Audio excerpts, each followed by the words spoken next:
we have this mix in the portfolio between people who have been making wine for 20, 30, 40 years and others who have been doing it only for 5 vintages. But there's a commonality of approach and integrity, sustainability, and it's just a nice mix.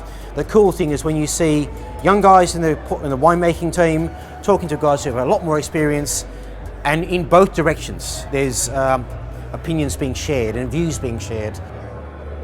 And so we make wines in a less squeaky clean way than we did. We have a bit more wild yeast and a bit more texture, and I think it all adds to mouthfeel in the wine. So there's been an evolution towards increased complexity in our wines, I think, over the 15 years.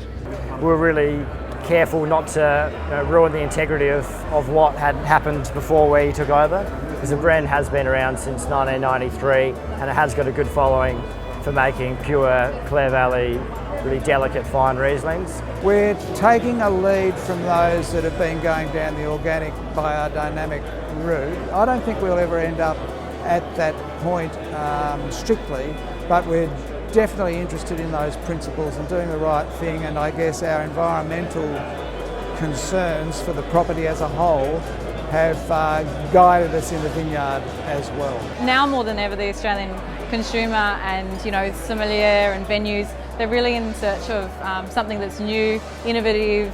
We've always got something fresh in the Chalmers range to show the industry, and we love it. A great variety like Australian Nebbiolo in 6 years ago would have been unheard of, and yet now I've got people coming up, I've got to try the Nebbiolo. So people are happy to be challenged and happy to sort of try new things, and I think that's really, really important, because I think it's an exciting period of time for Australian wine where we've got to make wine that reflects us, wine that we want to drink, not just a European copy.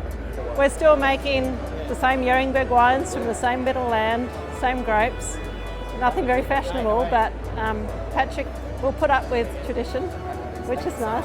Just completed our 16th vintage, and over those 16 vintages we've explored every nook and cranny of Victoria, and I suppose our search for making as good a wine as we possibly can, and we've pretty well settled on 2 places for a Chardonnay and Pinot, the Masson Ranges and Geelong.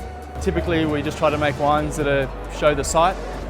We don't try to influence the wines too much with our winemaking, and we just want wines that people enjoy, and with food or without food.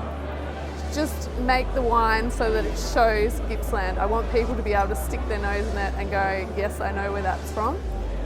You can know in yourself that you enjoy your wines, but to know that other people enjoy them is, it's quite satisfying in your work.